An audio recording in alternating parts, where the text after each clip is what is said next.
Okay, usually my cold opens are really fast, but this one requires a setup, so just bear with me. So about halfway through this game, you get sent to this area with these cockroach guys that are just a normal enemy.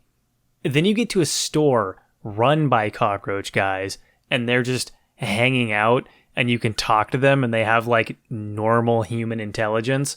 And then you get some lore dumps about how their whole species was sent to this labyrinth to protect something important. Then later you get to this part where you're moving a boulder out of the way to escape the labyrinth, and your robot friend is like, hey, rumor has it there is a nest of monsters behind here. So you're thinking like, oh, it's going to be a nest of like goo balls or bats or something like all over the rest of the game, but actually, it's just a nest of sentient cockroach people just trying to do their job and watch over their big egg sacs, which you just fucking annihilate to really happy, upbeat music. Anyway, here is the joke.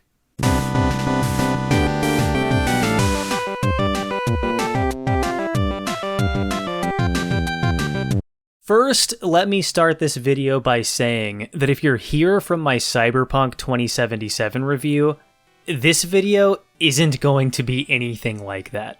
I'm not going to make a feature-length film that literally brings people to tears about how this toaster is counter-revolutionary. Although, he definitely is. My videos typically aren't like that, and it's not the direction I plan on taking the channel, but I'm glad you're here anyway. Normally, I wouldn't bother doing a video on a game like Cave Story. It's almost 20 years old at this point, and basically everything there is to be said about Cave Story has been said. So why am I even bothering? I'll tell you why. Because every time I bring up Cave Story in my Discord, all these fucking kids today don't know what it is. I cannot let my community just walk around not understanding one of the most important games in the history of indie game development.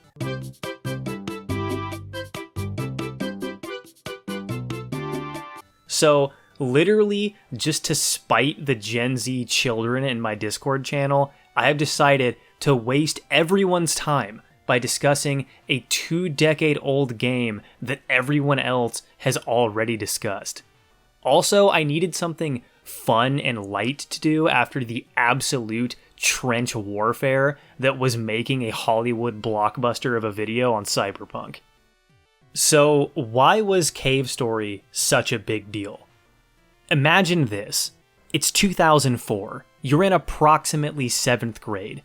You're cruising through the internet on a 56K dial-up modem searching for a game to play.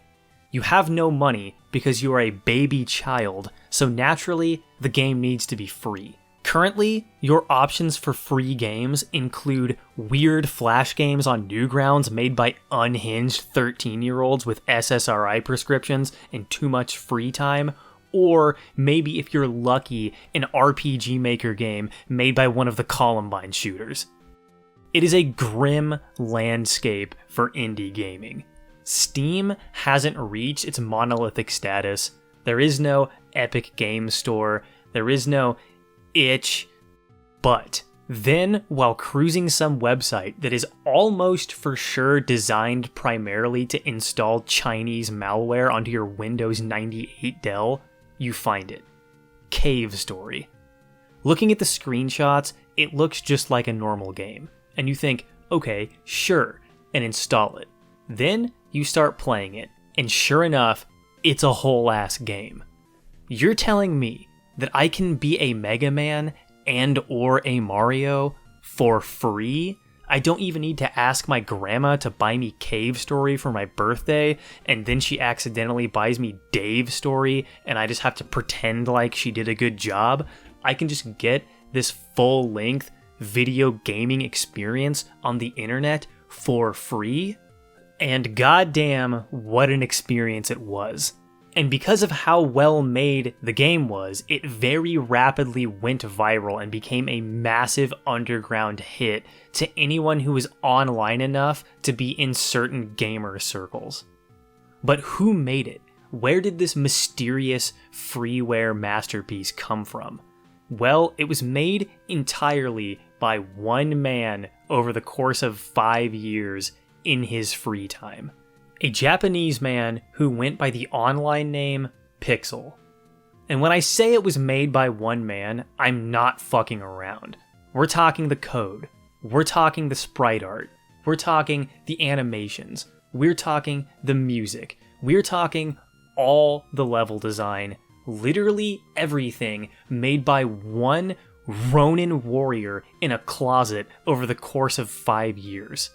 This on its own would already be very impressive, but the thing that makes Cave Story absolutely bonkers is that not only did he do it himself, but every single aspect of this game is basically flawless with very little error. And not only is the art and animation high quality, not only is the music high quality, and not only is the actual gameplay and design high quality, but the game itself is so goddamn airtight in how it's built that to this day, the speedrunning community hasn't even really figured out how to break it at all. Let's think of what else is possible, right? So, I really think after 19 years of this game being out, or not 19, 15 years of this game being out, someone would have found something by now if there was anything.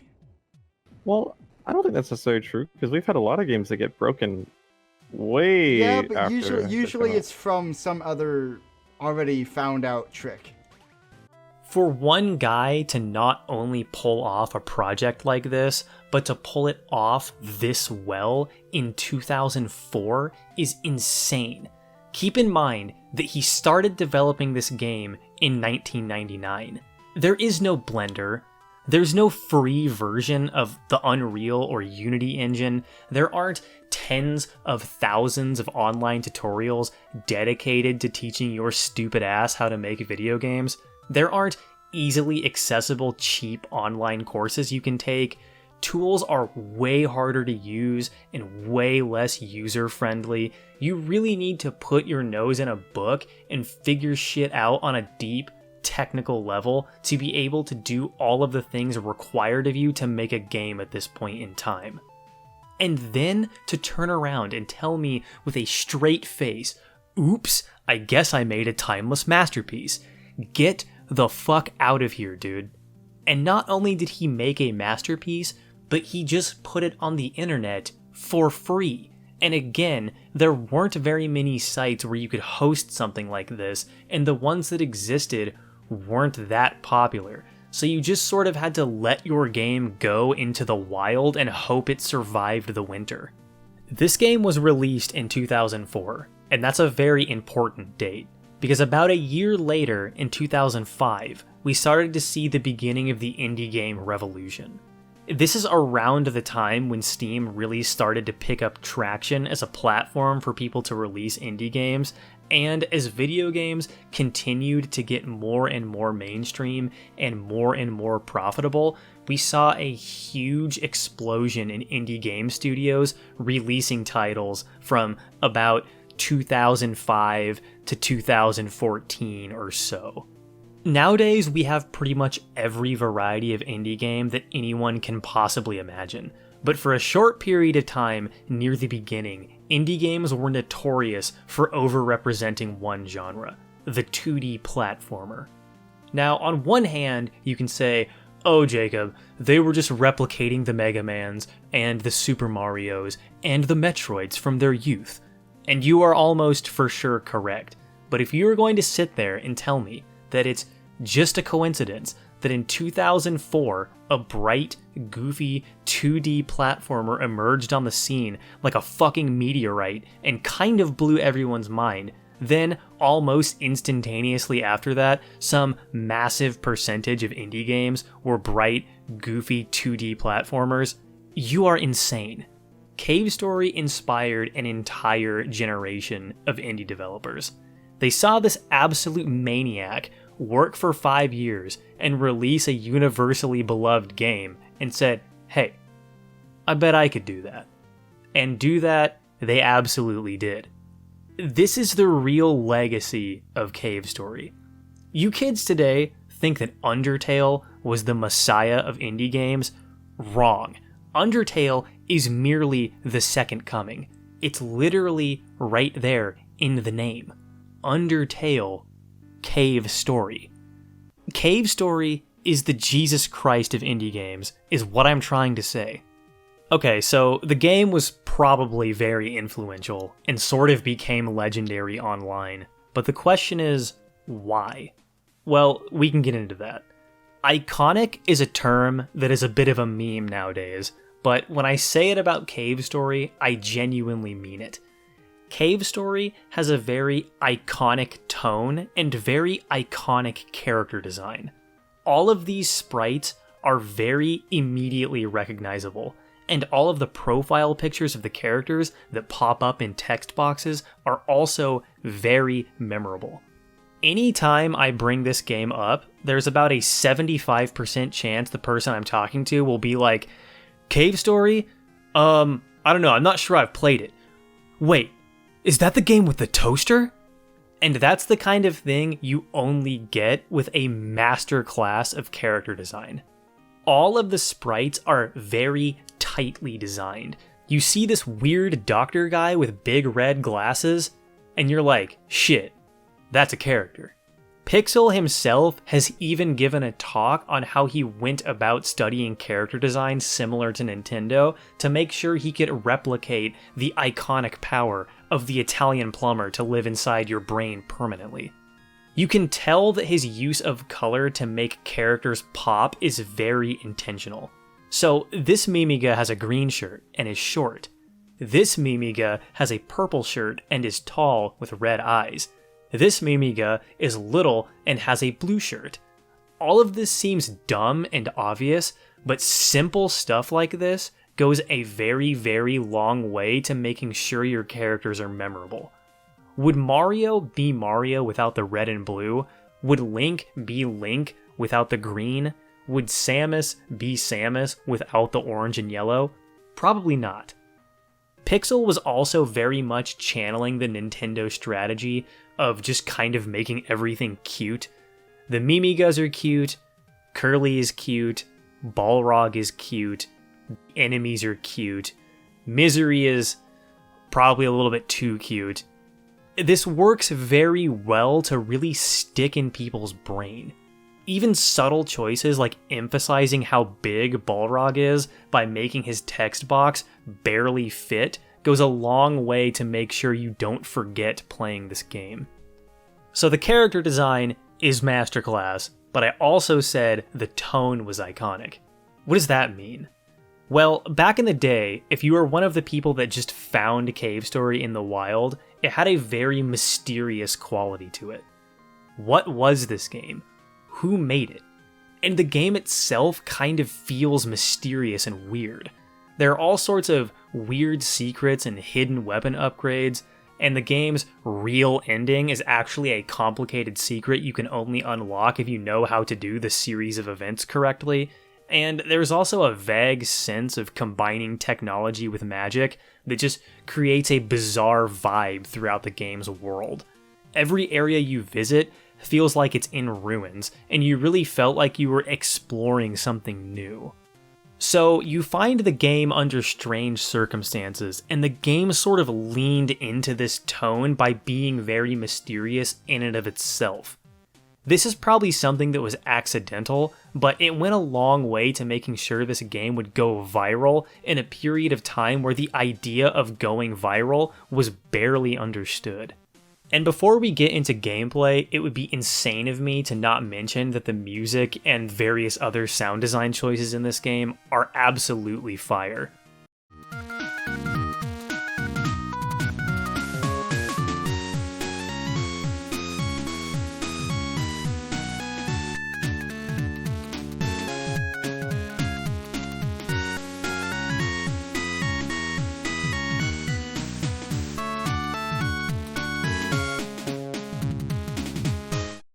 Alright, so character design good, tone good, sound good, art good, but is game good? The answer to this is obviously yes, because this game was made by a sorcerer. So what exactly makes Cave Story fun? Well, first of all, this game assumes you know what a game is. The tutorial, for example, is absolutely brilliant. You start in this room next to a save point and a health point, which teaches you in the first 2 seconds of the game, okay, this is how checkpoints are going to work. Then you leave the room, probably go right because that's the video game direction, and you get to this wall you can't get past. So you go backwards and do some platforming and see some enemies, which immediately tells you, okay, this game has platforming and different kinds of environmental hazards. Pixel made sure to include a couple pools of water so you understand how water works, and you even get a free health upgrade here to teach you to be on the lookout for those. At the end of this passage, you open a chest and get a gun, which tells you 2 things. 1, there will be chests, which are very important, and 2, there will be guns. You Mega Man your way out of this cave, noticing as you do that the Doritos enemies drop are experience points, and by the time you've left the first cave, which takes around 2 minutes, you have learned literally everything you need to know to play the game, without a single obnoxious text box or objective marker, and it's all done through pure level design. Absolutely fucking brilliant. If you're the kind of absolute nerd that studies game design, the second you leave this tutorial, you should know that you're in for a ride. And in terms of level design, the rest of the game pretty much carries on this tradition of being really good. There are some weird quality of life problems, like not being able to carry more than 1 dog during the desert section, which makes you backtrack a lot, and needing to backtrack a couple of times to kill the big jellyfish, but these are very minor mistakes. And running around blasting skeletons for Doritos feels so good that you don't really mind the backtracking. Which brings me to my next point, this game just feels incredible to play. The jumping feels good, the shooting feels good, and the reward system feels good. You notice up here in the corner that we have an experience bar. The way this works is, the more Doritos you collect, the more experience you get, which will cause your weapon to level up. Every time a weapon levels up, it gets a very obvious visual boost and a very obvious power spike. This is very satisfying to our monkey brains. Every time you get a new weapon, you immediately want to go out and grind it up to level 3 to see what it does. And in some cases, like with the bubbler, a weapon can go from being literally garbage to being a cool Naruto Shippuden kunai shotgun, and that's fun. The catch is, if you get hit, you'll lose experience, which will eventually downgrade your weapons to their weaker forms. This means that you are heavily incentivized not only to play, but to play well, because if you're constantly getting hit, it's hard to maintain your weapon's power level. You can't just damage sponge enemies for the entire game. You need to actually be engaged and make sure you're not taking too much damage. You have to earn the Naruto Shippuden kunai shotgun. This game is very big on earning things. There are a few key parts in the game where being patient and not taking the immediate upgrade will make the game more difficult for a period of time, but in the end will pay off massively. Without spoiling anything, the best example is getting the best upgrade for the first weapon. And when it comes to having to earn things in Cave Story, nothing is a better example than the game's secret ending. Let me tell you, if you want to get this game's real ending, you better be ready to fucking game.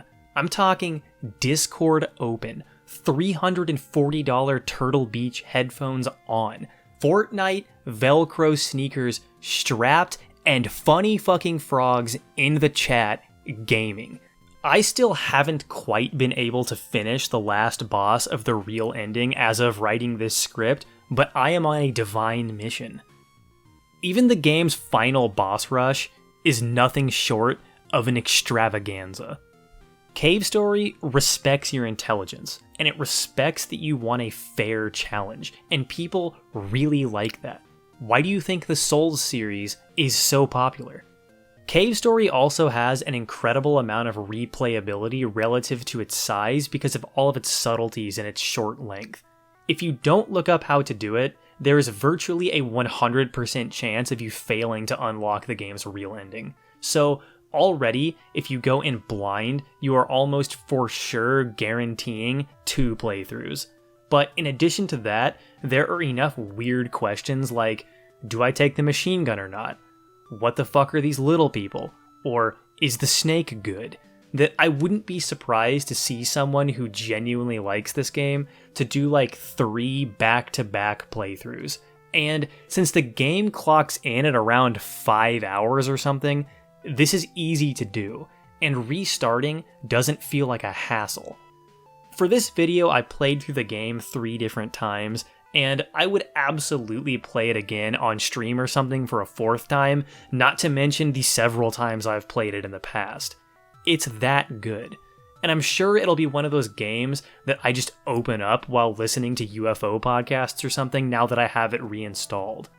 And finally, because I'm not sure where else to put this in the script, Cave Story's boss design is fantastic. The game has over a dozen unique boss fights and a couple bosses that you fight more than once, and all of them are good. There isn't a single time where you get a bed of chaos. Even the boss that switches up the game's genre is good, and this is a genuinely incredible achievement. The game design is good, and all that other creative stuff I mentioned earlier is good, but there is one more very important aspect of Cave Story that has to be discussed, and that is the story that is actually taking place within the cave. Cave Story's story is very, very simple, and if you don't want any spoilers, skip to here, which I would recommend doing if you haven't played the game before, for reasons that I will explain after the spoilers. Alright, if you're still here for the story breakdown, here is the deep Cave Story lore. The story takes place inside the cave system of a big island that is floating in the sky above Earth. About 10 years ago or so, some armed scout robots were sent to the big floating island by humans to explore it for reasons. They start a war with the Mimigas, who are these little rabbit guys, who only win the war by using their version of the nuclear option, which are these red flowers. When a Mimiga eats the red flowers, BFG Division starts playing, and they can't be stopped.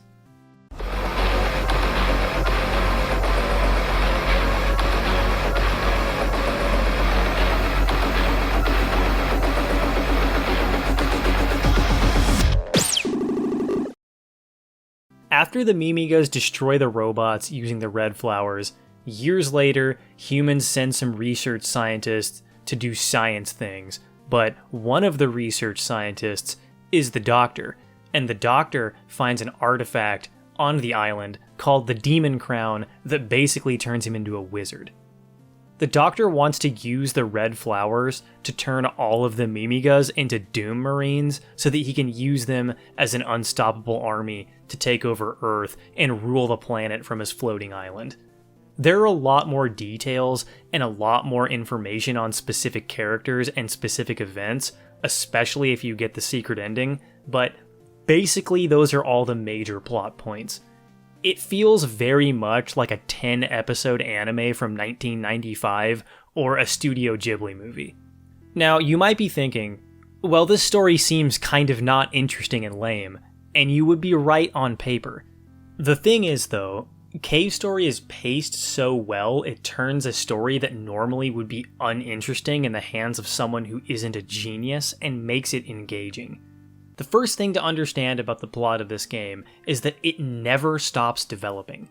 You get all the information slowly over time and are given brief little hints of what's going on, and you need to wait to have it explained. There are dozens of small setups and payoffs in this game's tiny story that just never stop coming. Another thing that makes this game great is that the heroes are losing for literally the entire game up until the final confrontation. First, they plan to escape by using a hatched dragon, but the computer has been locked with an ancient technique known as a password, so you need to find Sue's brother who can hack it. Then you get Sue's brother, but Professor Booster is like, wait, hang on, the doctor knows how to get the flowers. We have to make sure he doesn't get the flowers before we leave, or we're all fucked. But oops, he got to the flowers first, and now you have to kill Toroko, and also King just gets murked. And then you get banished to the labyrinth. Then, when you get out, everything is fucked. Curly and Booster are probably dead if you don't know how to save them, and Kazuma is like, I'm just gonna leave my family behind on this dragon. See you later. And it's literally up to you alone to stop the doctor that up to this point has just repeatedly owned you. Then you get thrown in jail. All your friends get taken to the doctor's throne room to be turned into Doom Marines, but you find Sue and Kazuma's mom, who is building a rocket that can shoot you to the top of the island, and after you pull that off, you finally get a chance to actually win for once. This is very good writing for such a simple story. The characters struggle, they lose constantly, and several of them literally die. They don't just show up and save the day, they have to earn it. Writing of this quality helps elevate a story as simple as a 90s anime robot saves Earth from yet another asshole with an advanced degree to being something that actually has emotional staying power. Okay, the spoilers are over. Here's the spoiler-free story review. The story's pacing is very good, and the plot doesn't stop developing until the credits roll. And even though the story is very, very simple, it's elevated by this, and also elevated by the characters actually struggling and the story having real consequences and stakes for the heroes. Now there's one last thing to talk about. Which version of this game should you play? First of all, you should know that there are 3 versions of the game. The first one is the freeware version that was originally released online. The second is Cave Story Plus, which was released on Steam and Switch and probably a bunch of other platforms. And the third one is Cave Story 3D. Cave Story 3D misses the point entirely and is only on the 3DS, so we can throw that one in the fucking garbage. Next we have Cave Story or Cave Story Plus. Which one of these you prefer largely depends on whether or not you have money and how you feel about video game publishers. Cave Story Plus has a tiny bit of extra content, including a game mode where you play as Curly that you can unlock by finding her panties, which in the original game are just an Easter egg that do nothing. Look, this game was made by a Japanese nerd. What the fuck did you expect? This version also has improved visuals and some quality of life changes, like being able to carry all the puppies at once. But Cave Story Plus also costs money, and the money you spend on it will be going to support the publisher Nicalis, who kind of suck. And although you will be kind of missing out on some gimmick content, none of it is really game-changing or novel, so in my opinion, the best way to play the game is just to download the freeware version, which you can easily find available for safe download at cavestory.org. If you don't use a PC though, Cave Story Plus on a console like the Switch is fine. So that's pretty much my Cave Story video. Go play it and develop some real culture, you Gen Z hogs.